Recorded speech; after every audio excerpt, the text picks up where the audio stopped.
नमस्कार मंडळी, तुम्ही पाहत आहात ग्रेट महाराष्ट्र चॅनल. आज आपण पाहणार आहोत शहरातून गावाकडील गोठ्यापर्यंतचा प्रवास, शिक्षित दाम्पत्याची यशोगाथा. कोल्हापूर जिल्ह्यातील गगनबावड्याच्या हिरवाईत डोंगरदऱ्यात वसलेला हा एक गोठा, जिथे फक्त म्हशी नाहीत तर स्वप्न जगतात. हाच गोठा उभा केला आहे कोल्हापूरमधील डॉक्टर वीरेंद्र कानडीकर आणि त्यांच्या पत्नीने. डॉक्टर असूनही फक्त पेशंट ट्रीटमेंटमध्ये रोजचा ताणतणाव आणि मानसिक समाधान न मिळाल्यानं त्यांनी वेगळा व्यवसाय करण्याचं ठरवलं. असा व्यवसाय जो मातीशी जोडलेला असेल, जनावरांच्या मायेने भरलेला असेल आणि जो मानसिक समाधानही देईल आणि मनाला शांती भेटेल. जनावरांविषयी असलेलं प्रेम यामुळेच गोठा सुरू केला. त्यांच्या पत्नीने देखील पूर्ण सहकार्य केलं. शहरातून आलेल्या या साध्या सुशिक्षित जोडप्याने एक निर्णय घेतला, गोठा उभारायचा, म्हैस पालन करायचं आणि तो व्यवसाय यशस्वी करायचा. हा भाग दुर्गम, पायाभूत सुविधा मिळवणं अवघड, पण त्यांनी हार मानली नाही. सगळं साहित्य, मजूर, वाहनं सगळं नियोजन करून त्यांनी गोठा उभा केला. सुरुवातीच्या अडचणी, प्रश्न, शंका होत्याच, पण त्यांच्या नजरेत आत्मविश्वास होता. डोंगर रांगात वसलेला हा गोठा आज एक आदर्श ठरत आहे. सुरुवात करताना सर्वात मोठा टप्पा होता योग्य म्हैस खरेदी करणं. बाजारात फसवणूक खूप होते, ही भीती होती. त्यांनी YouTube वरून अविनाश बर्गे सरांचा व्हिडिओ पाहिला, त्यांच्याशी संपर्क केला. बर्गे सरांसोबत हरियाणामध्ये त्यांनी प्रत्यक्ष गावागावात जाऊन म्हशी निवडल्या. म्हशींच्या जाती, लक्षणं, दूध उत्पादन क्षमता, ब्लड लाईन, प्रत्येक गोष्टीचा सखोल अभ्यास करूनच निवड केली.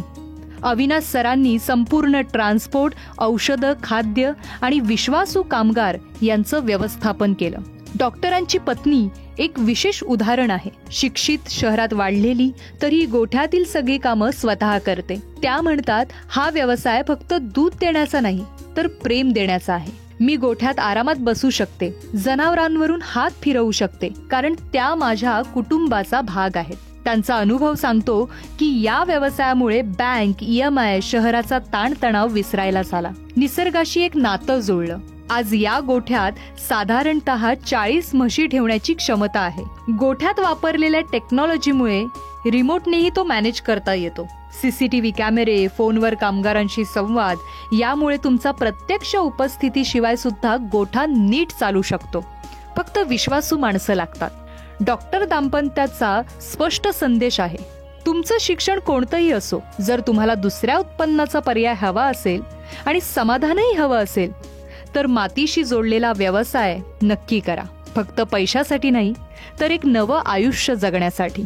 तुम्हालाही हा गोठा करायचा असेल तर नक्की प्रमोद बर्गे डेअरी फार्मला भेट द्या. इथे म्हशीही गॅरंटीच्या मिळतात आणि भैयाही गॅरंटीचा मिळतो.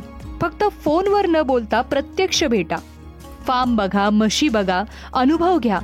विश्वासाच्या नात्यावर हा व्यवसाय उभा राहतो. चला तर आता आपण मुलाखत पाहू. शेतकरी मित्रांनो नमस्कार. तुम्ही पाहताय ग्रेट महाराष्ट्र. मंडळी, मी आता आहे कोल्हापूर जिल्ह्यापासून एक 25 किलोमीटर अंतरावर गगनबावडा येथे. तर मित्रांनो, तुम्ही बघताय इकडे पाठीमागं म्हशीचा गोठा आहे. मुरा म्हशी इथं आणलेल्या आहेत आणि तो गोठा कसा चालतो, हा गोठा जो आहे तो डॉक्टर साहेबांचा आहे. तर आपण बघूया की ह्या गोठ्यामध्ये त्यांनी कसं नियोजन केलं आणि या व्यवसायाची कशी त्यांना आयडिया आली आणि हा व्यवसाय ते कसे आता पुढे नेत आहेत. तर हा व्हिडिओ तुम्ही पूर्णपणे बघा, जेणेकरून तुम्हाला या म्हैस पालन व्यवसाय करायचा असेल आणि त्यातून अधिक माहिती घेण्यासाठी. तर नक्कीच हा व्हिडिओ पुढे बघूया. नमस्कार. नमस्कार. तुमचं एकदा नाव आणि पत्ता सांगा. मी डॉक्टर मंजिरी वीरेंद्र कानडीकर. आम्ही कोल्हापुरात राहतो आणि आमचा गोठा इथे वेसर्डे मध्ये आहे. बरं, तुमचं एज्युकेशन काय झालेलं आहे? मी आयुर्वेदिक डॉक्टर आहे आणि आमचं मोठं हॉस्पिटल आहे. बरं, ह्या व्यवसायाकडे वळण्याचं काय कारण होतं? आम्ही विचार केला, आम्हाला आणखीन एक जोडधंदा म्हणून असं काहीतरी करायचं होतं. पण आम्ही विचार केला की असा काहीतरी पाहिजे ज्याच्यामध्ये पैसा सुद्धा आहे पण समाधान सुद्धा भरपूर मिळालं पाहिजे. मग तसं आम्ही विचार केल्यावर आम्हाला एकच उत्तर मिळालं की मातीशी निगडीत किंवा शेतीशी पूरक असं काहीतरी करावं. आणि मग आमचं जनावरांविषयी आमचं प्रेम आहे. म्हणजे आमच्याकडे घरात कुत्रा आहे, मांजर वगैरे सगळं आहे. तर मग त्याच्यावरून आम्हाला वाटलं की आपण एक गोठा करूया छानपैकी. आणि ते नंतर आता हे सत्यात सगळं उतरल्यानंतर आम्हाला आमचा निर्णय बरोबर आहे हे लक्षात आलं. ओके. तर ह्या व्यवसायाकडे तुम्ही जशी सुरुवात केली तसं सुरुवातीला अडचणी आल्या असतील, काय काय अडचणी आल्या? अडचणी म्हणजे हा जो भाग आहे हा जरासा दुर्गम भाग आहे. म्हणजे कनेक्टिव्हिटी आहे चांगली, पण तरी सुद्धा जे काही आम्हाला गोठा निर्मितीसाठी जे काही लागणार होतं साहित्य किंवा काय मॅन पॉवर म्हणा, ती मिळवण्यासाठी आम्हाला थोडंसं कष्ट घ्यावं लागलं. म्हणजे तुम्ही जो इथं गोठा उभारलाय तो आसपास सगळीकडे डोंगर आहेत आणि अशा ठिकाणी तो तर त्यावेळेस असं नाही का वाटलं की इथं चालेल नाही चालेल असं काय? हो, खूप प्रश्न होते तसे. सुरुवातीला जरा वाटलं होतं की इथं आपण एवढ्या लांब करतोय, यशस्वी होईल की नाही किंवा सुरू पण होईल की नाही असं वाटत होतं. पण एकदा म्हटलं जमीन घेतल्यानंतर मग हळूहळू शेती सुरुवातीला केली, ऊस केला, त्यानंतर मग भुईमूग, भात, सोयाबीन असं थोडं थोडं केलं. मग जरा असं वाटलं की नाही, केलं तर सगळं पॉसिबल होऊ शकतंय, पण थोडं कष्ट करावं लागेल. मग असं म्हणता म्हणता मग जसं मॅडमने आता सांगितलं त्या पद्धतीने थोडासा विचार केला की बाबा आपल्याला ज्याच्यामध्ये आवड आहे आणि आपल्याला पुढे मातीशी निगडीत राहायचंय, तर आपण असं करू की बाबा जेणेकरून आपल्यालाही समाधान मिळालं पाहिजे आणि त्यातनं अर्थप्राप्ती पण झाली पाहिजे. बरोबर. सगळ्यांचा समतोल राखून तुम्ही हे व्यवसाय सुरू केला. मग त्यावेळेस सगळ्यात महत्वाची पहिली गोष्ट असते ह्या व्यवसायामध्ये म्हैस पालन की म्हैस खरेदी. तर मग तुम्ही ती कुठून केली, कशी केली आणि ह्यांचा तुमचा कसा संपर्क आला? कारण शेतकरी मित्र तर बघत असतील की तुमचा आम्ही व्हिडिओ यांचा बनवलेलाच आहे आणि स्वतःचा यांचा फार्म पण आहे. हो, आम्ही खूप शोधत होतो की कोणीतरी आम्हाला, कारण आम्ही असं ऐकून होतो की तिथे फार फसवणूक होते, कारण भाग तो खूप लांब आहे आणि आपलं ओळखीचं तिथं कोणी नसणार आहे. मग कसं करायचं? आणायचे तर तिथून त्या जातीच्या, मुर्रा जातीच्या म्हशी आपल्याला हव्यात. मग आम्ही खूप सर्च करत होतो आणि त्या सर्चिंग मध्येच मग आम्हाला बर्गे सरांचं नाव एका व्हिडिओ मधून आम्ही खरं तर ते बघितलं, बर्गे सरांचं नाव, आणि मग आम्ही त्यांना कॉन्टॅक्ट केला, जाऊन भेटलो प्रत्यक्ष त्यांना. आणि मग त्यांच्या पहिल्या भेटीतच आम्हाला अगदी म्हणजे ते विश्वासू वाटले, त्यांचं बोलणं कॉन्फिडंट होतं आणि त्यामुळे मग आम्ही पुढे त्यांच्याबरोबर जाण्याचं ठरवलं. ओके सर, नमस्कार. एकदा ॲड्रेस तुमचा आणि तुमचा फार्म कुठे ते पण एकदा लोकांना सांगा, कारण नवीन लोक जे बघणार आहेत त्यांच्यासाठी. नमस्कार, माझं नाव अविनाश प्रमोद बर्गे. आपलं फार्म आहे तो कबनूर इचलकरंजीमध्ये पडतो, जिल्हा कोल्हापूर, तालुका हातकणंगले. बरोबर. तर यांचा व्हिडिओ तुम्हाला बघायचा असेल तर आय बटनावर क्लिक करा, तुम्हाला जो यांचा आम्ही बनवलेला व्हिडिओ आहे तो पण दिसेल. ज्यावेळेस तुम्ही हरियाणाला गेला यांच्यासोबत त्यावेळेस कसा होता प्रवास आणि कसं वाटलं तुम्हाला तिकडचं वातावरण आणि आपलं वातावरण, तिकडल्या म्हशी आपल्या भागात कसं काय काय त्यावेळेस कसं सुरुवात झाली? प्रवास म्हणजे आम्ही विमानानेच गेलो, पण तिथलं जे वातावरण आहे ते आपल्यापेक्षा खूपच वेगळं आहे. एक्स्ट्रीम हीट नाहीतर मग खूप जास्त थंडी असं तिथलं आहे. मला खरंच खूप छान वाटलं की आपण महाराष्ट्रात राहतो आणि आपलं जे भौगोलिक हे आहे आणि आपलं एकूणात आपलं जे निसर्गाने वातावरण आपल्याला दिलेलं आहे ते खूपच छान आहे, आपल्याला फार पूरक आहे. आणि तिकडची लोक तरीही त्या वातावरणात या म्हशी सुंदर जपतात. मग त्यांचं कशी खाद्य संस्कृती आहे वगैरे तेही आम्हाला शिकायला जरा मिळालं. बाकी मग आम्ही तिथे जिथे राहिलो तिथे पण आमची व्यवस्था चांगली झाली. बर्गे सरांबरोबर आम्ही दिवसभर फिरत होतो.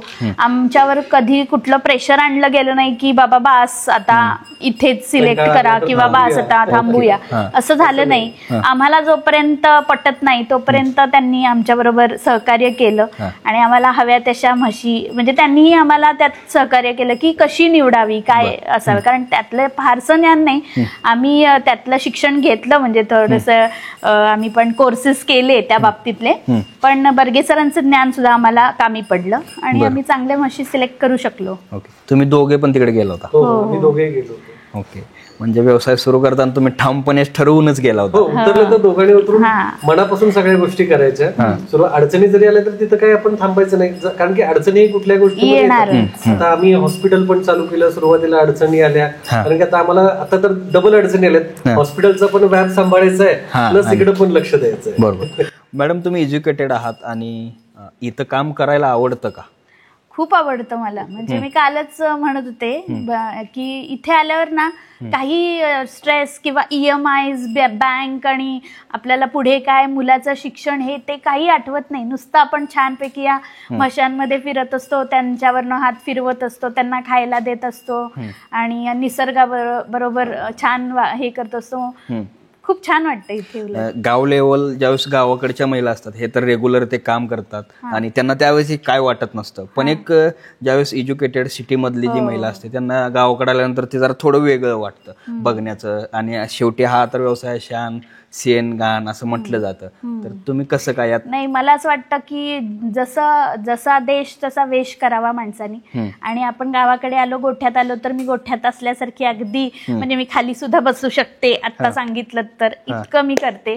आणि शेण वगैरे आता भैया काहीतरी करत असतील, मी शेणही मागं ओढून ठेवू शकते, असं काही नाही. म्हणजे सगळी कामं करायची आपली तयारी आहे, कारण तेही काहीतरी काम करत असतील तर आपणही एखादं दुसरं काम हातात घ्यायला काही हरकत नाही.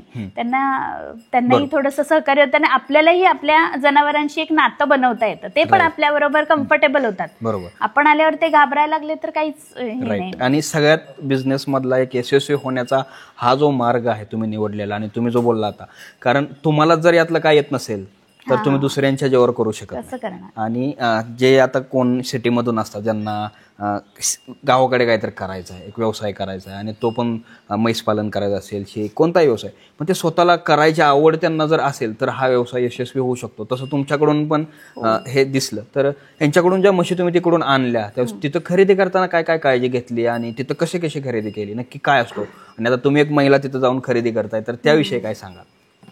तिथे आम्ही वेगवेगळ्या शेतकऱ्यांकडे जात होतो बर्गे सरांबरोबर. सगळे कॉन्टॅक्ट्स वगैरे सरांचेच होते. आणि तिथे गेल्यावर मग आम्ही त्यांच्याकडे ज्या काही अवेलेबल आहेत सध्या तर ते चालवून दाखवत होते. मग त्यांचे लक्षणं कशी पाहावीत, चांगली मुर्रा म्हशीची जातीची काय लक्षणं असतात ती सगळी सरांनी पण आम्हाला सांगितली. आम्ही पण ती निरखून बघितली. आणि त्यांचं 2 टाइम आपण दूध चेक करून घेतो. बाकी मग व्यवहाराचं म्हणालात तर थोडं म्हणजे आपण कसं बार्गेनिंग करतो तसं थोडंसं होतं.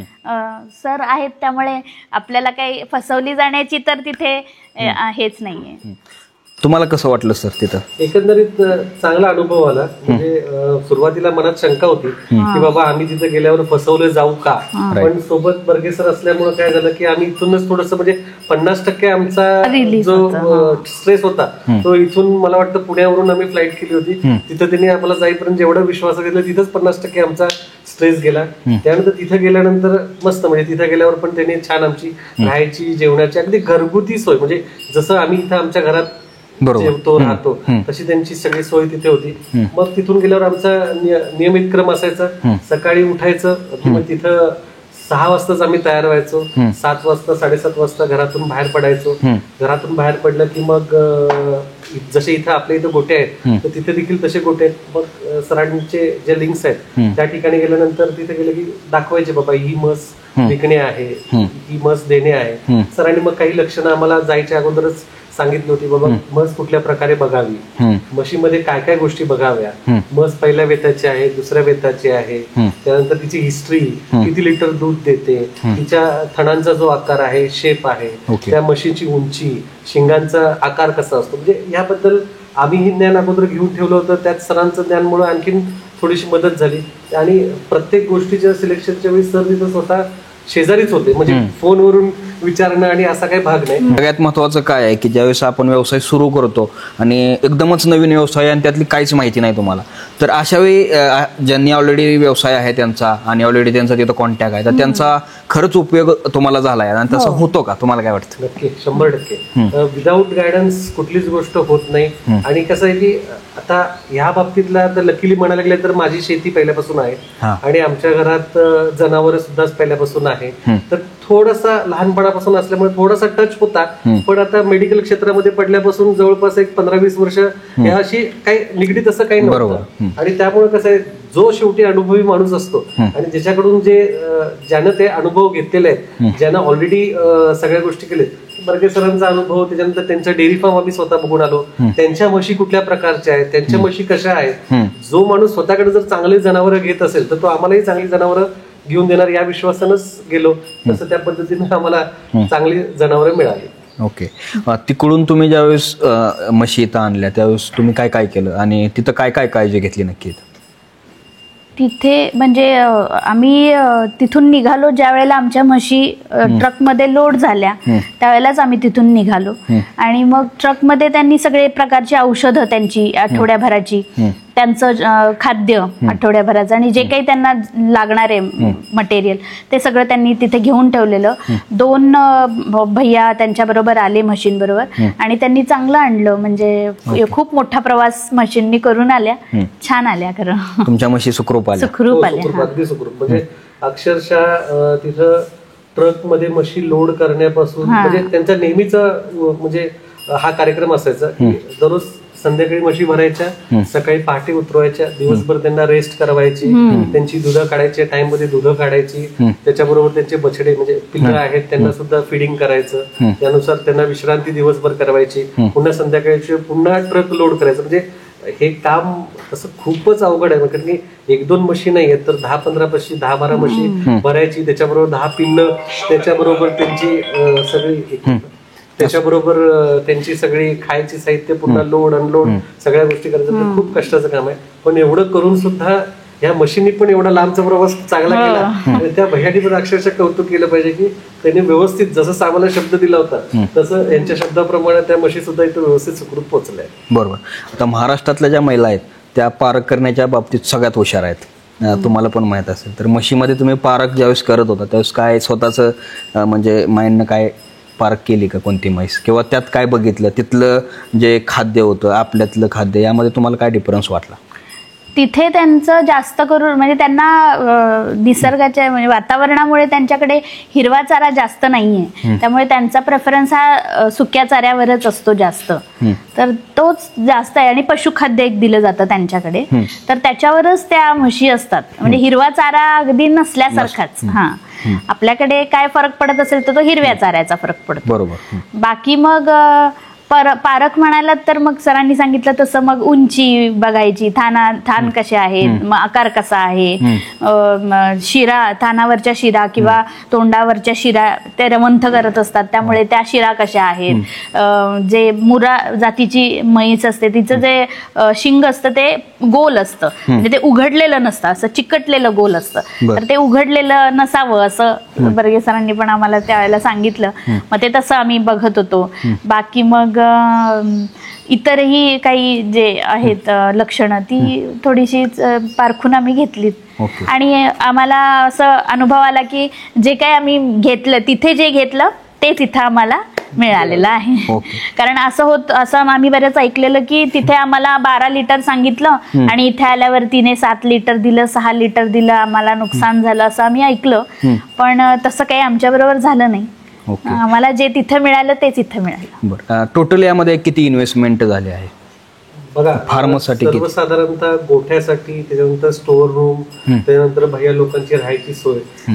थोडस कसं आहे की हा भाग मी मगाशी म्हटलं दुर्गम असल्या कारणाने ट्रान्सपोर्टेशनचं जरा खूपच अडचणी आहे. मोठ्या गाड्या इथे येऊ शकत नाहीत.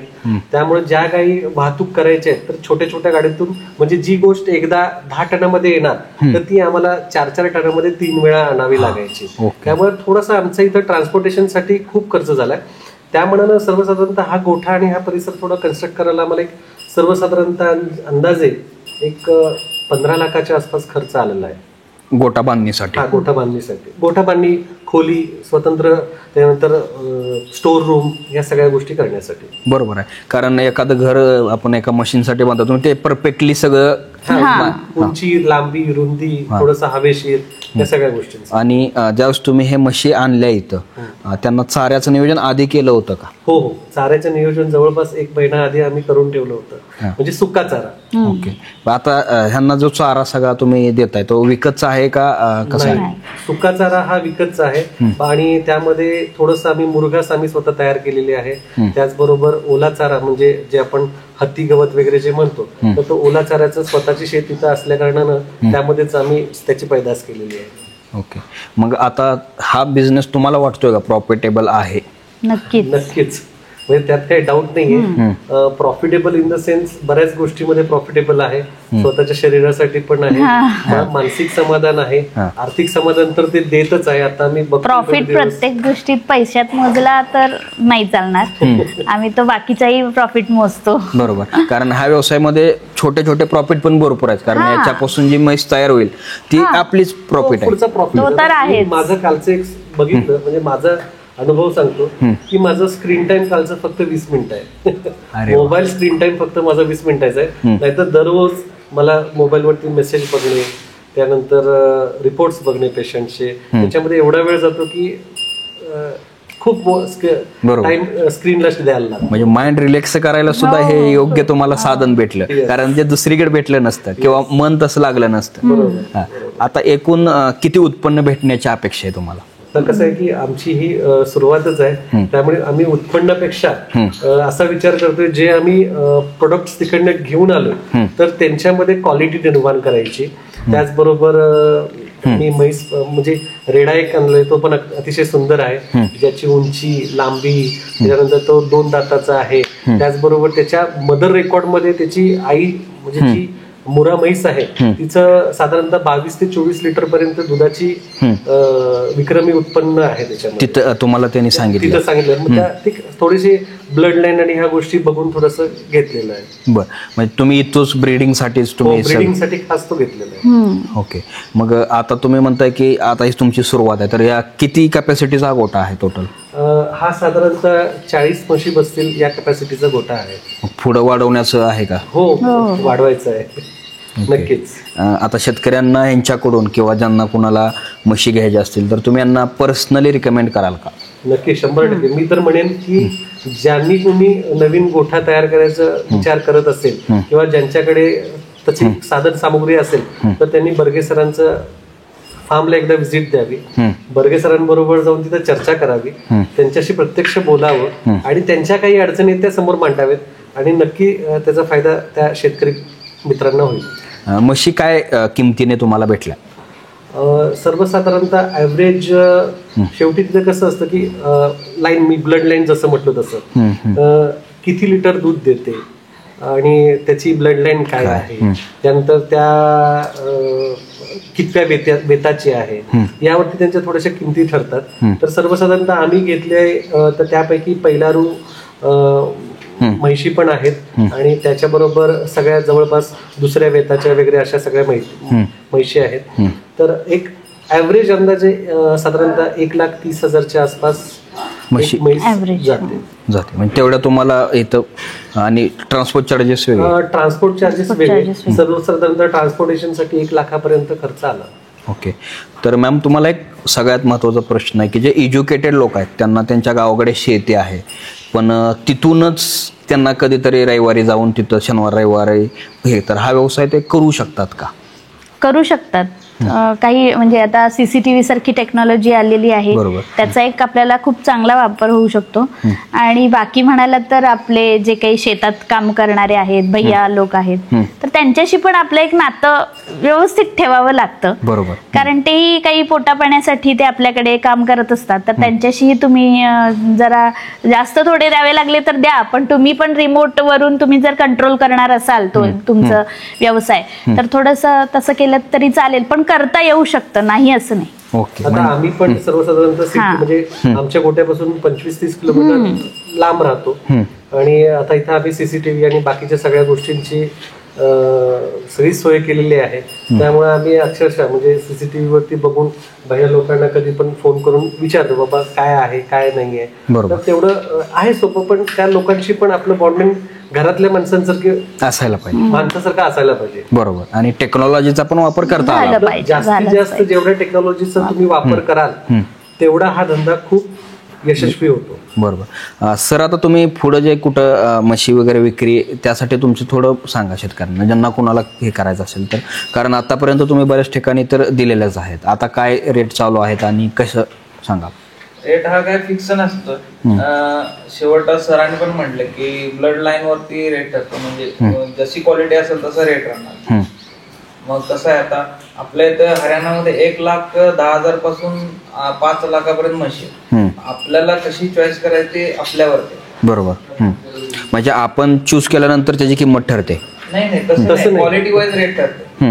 तेच ना, आपण तिथे गेल्यानंतर आपल्याला जी क्वालिटी पाहिजे त्यानुसारच ते आपल्याला. म्हणजे आम्ही म्हशी बघत असताना बर्गे सरांनी आवर्जून आम्हाला एक 10 म्हशी अशा दाखवल्या की त्यांच्या खरेदीसाठी 5-5 आणि 6-6 लाखाची बोली लागली होती. म्हणजे त्यांची ब्रीड, त्यांची हाईट, उंची, इव्हन त्यांचं जे बॉडी स्ट्रक्चर आणि मिल्किंग कॅपॅसिटी त्या म्हशीची, हे सगळं सरांनी दाखवलं. तर अक्षरशः म्हणजे 5-5, 6-6 लाख रुपये त्या म्हशीसाठी किंमत सांगितल्या होत्या. बरोबर. म्हणजे अशा पण म्हशी आहेत तिथे. ओके. बाकी मग एक महत्वाचा मुद्दा बर्गे सरांचा राहिला ते म्हणजे आपल्या सगळ्यांना तुम्ही म्हटला की रिमोट वरून आपल्याला कंट्रोल करायचं असेल तर मग भैया जे असतात ते फार महत्वाचे असतात, कारण तेच आपल्या मशीनकडे बघत असतात. तर त्याचीही खात्री सरांनीच आम्हाला दिलेली आहे आणि चांगला माणूस आम्हाला दिलेला आहे. ओके. म्हणजे याच्यात कसं आहे माहिती काय, याच्यात म्हणजे इंटरेस्ट आहे भरपूर, पण याच्यात फसवणूक भरपूर होते. तसं न होता, म्हणजे फसवणूक न होता याच्यासाठी आपण थोडंफार हेल्प करावं या हेतूने आपण मदत करतो. जिथं आपल्या म्हशी जातील तिथं 100% हा भैया आपला जातो, जेणेकरून नवीन जी लोक आहेत पडाल त्यांची फसवणूक होता कामा नये, की बाबा का हा धंदा चॉईस केला किंवा का. बरोबर. असं न होता कामा नये. कारण व्यवसाय नुसत्या हॉबीसाठी पण आपण करू शकत नाही आणि त्यातून प्रॉफिट नाही राहिलं तर, कारण हा एवढे इन्व्हेस्टमेंट आहे. कुठल्याही धंदा म्हणा, बिझनेस म्हणा, व्यवसाय म्हणा, तर तो जेवढी आपण गुंतवणूक करतो त्या पद्धतीने त्याच्यामध्ये त्यातनं उत्पन्न पाहिजे, तरच तो एखाद्या मालकाला परवडतो. बरोबर. आता तुम्ही याच्यामध्ये काय फ्युचर बघता? मी आता फक्त दुधावर न थांबता दुधाचे बाय प्रोडक्ट्स बनवायचे आमचा विचार आहे. कारण जर दुधाच्या व्यवसायामध्ये आपल्याला जास्त प्रॉफिट बनवायचं असेल तर ते फक्त दूध विकून बनत नाही, हे निश्चित आहे. दुधाचं बाय प्रोडक्ट तयार करा आणि ते तुम्ही विका, तुम्हाला निश्चितच प्रॉफिट मिळणार. बरोबर. तुमचं काय आहे? माझं म्हणणं पण हेच आहे की कसं आहे की नुसतं प्रायमरी गोष्टीवरती न थांबता तुम्हाला त्यातून जर प्रॉफिटचा विचार करायचा असेल तर तुम्हाला पुढचे त्याचे बाय प्रोडक्ट्स बनवणे अगदी गरजेचं आहे.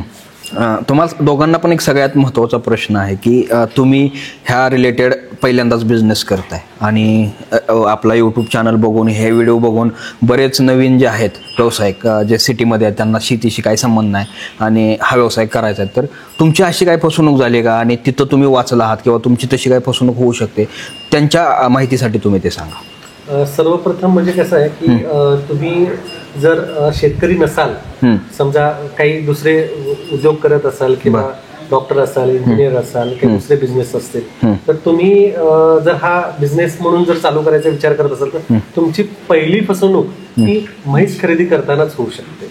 ओके. तर तशी आमची नाही झालेली आहे. आमच्यासोबत बर्गे सर होते, त्यामुळे त्यांनी अगदी डे 1 पासून इथं म्हणजे कोल्हापुरात असल्यापासून त्यांनी आमचं थोडंसं आमच्या फोनवरती कॉन्टॅक्ट, फोनवरती सांगणे, त्याच्यानंतर काय काळजी घ्यायची, काय घ्यायचं, तिथं गेल्यावर काय केलं पाहिजे, तिथं गेल्यानंतर कसं आहे की तिथल्या लोकांसमोर काय बोललं पाहिजे, काय नाही, त्याचं आमचं फोनवरती सगळं कॉन्टॅक्ट चालूच होते. आणि तिथं गेल्यानंतर प्रत्यक्ष सरांनी आम्हाला खूप मदत केली, त्यामुळे आमची म्हैसींमध्ये तरी काही फसवणूक झाली नाही. तुम्हाला काय वाटतं मॅम? सर म्हटले तसंच मशीनमध्ये फसवणूक होऊ शकते आणि दुसरी गोष्ट म्हणजे भैया, कारण भैया फार महत्वाचा भाग आहे या व्यवसायासाठी. कारण ते जसे बघू शकतात तसं आपण बघू शकत नाही एवढ्या म्हशी, तर ते मध्येच सोडून जाणं वगैरे असे प्रकार होतात. फसवणूक त्यांच्याकडून होऊ शकते, पण बर्गे सरांकडून घेतल्यामुळे आम्हाला बर्गे सरांकडून पूर्ण खात्रीचा भैया मिळाला आणि चांगलं कामही त्यांचं चांगलं आहे. आणि बाकी मग काही नाही, म्हणजे आमची तरी काही फसवणूक झाली नाही. फार सुरळीत आमचं काम पार पडलं. मशीन खरेदी पासून भैया मिळेपर्यंत सगळं व्यवस्थित झालं. ओके. तर शेवटचा काय सल्ला सांगा, शेवटचा काय संदेश असेल?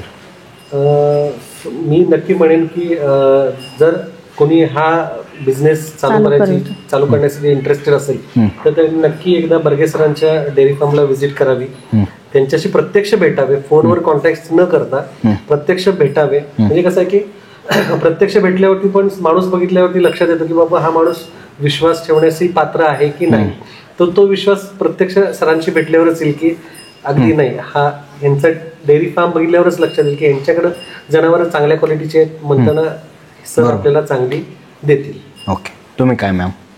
काही नाही की तुम्ही कुठल्याही क्षेत्रातले असाल, तुमचं एज्युकेशन काहीही झालेलं असलं तरी तुम्ही मातीशी जोडलेला गेलेला आणि शेतीपूरक हा जो व्यवसाय आहे याच्याकडे नक्की तुमचं सेकंड इन्कम असं म्हणून तुम्ही बघू शकता. आणि न फसले जाण्यासाठी, व्यवस्थित चालू करण्यासाठी आपल्यासाठी आहेतच बर्गे सर अशी लोक आहेत आपल्यासाठी. तर तुम्ही ते नक्की करून बघा आणि तुम्हालाही ते छान वाटेल. फक्त पैशांसाठी नाही तर तुम्हाला मानसिक समाधानही भरपूर मिळेल. ओके, तर तुम्ही वेळात वेळ काढून मुलाखत दिली त्याबद्दल तुमचं खूप खूप आभार. आता तुम्ही म्हणताय की पुढे 40 म्हशी वाढवणार आहे, त्यासाठी तुम्हाला ग्रेट महाराष्ट्र चॅनल कडून खूप खूप शुभेच्छा. आणि सगळ्यात महत्वाचं की तुमच्याकडून एक शिकायला इथं भेटलं की तुम्ही स्वतः हे करू शकता आणि ते खूप महत्वाचं आहे. जे करू शकालच तरच हे होऊ शकेल. धन्यवाद. थँक्यू.